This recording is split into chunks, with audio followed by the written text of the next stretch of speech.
Welcome the our channel. Today we how to enable order types on Interactive Brokers, detailed guide step by step clearly. To enable order types on Interactive Brokers, start by logging into your Interactive Brokers account.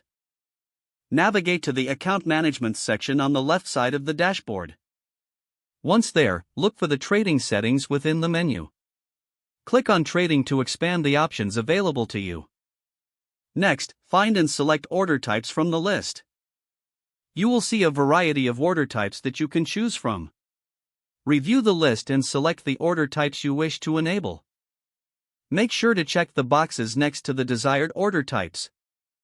After selecting the order types, proceed to the bottom of the page and click Save.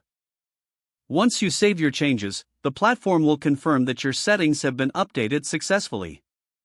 Now, return to your trading platform interface. You can start accessing the newly enabled order types in your trading activity. To test the changes, create a new order and verify that the enabled types appear in the order window. This concludes the guide on enabling order types on Interactive Brokers. If the page does not load, refresh the browser or try again in a private or incognito window. Make sure you are using the correct email address, then retype it carefully to avoid small typos. If your password is not accepted, use the reset option and create a new strong password you can remember.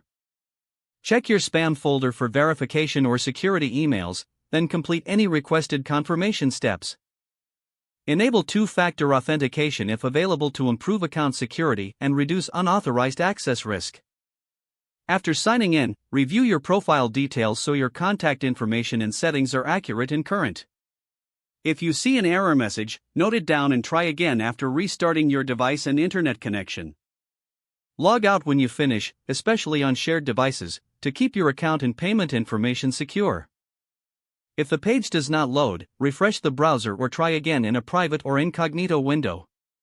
Make sure you are using the correct email address, then retype it carefully to avoid small typos. If your password is not accepted, use the reset option and create a new strong password you can remember. Check your spam folder for verification or security emails, then complete any requested confirmation steps. Enable two-factor authentication if available to improve account security and reduce unauthorized access risk. After signing in, review your profile details so your contact information and settings are accurate and current.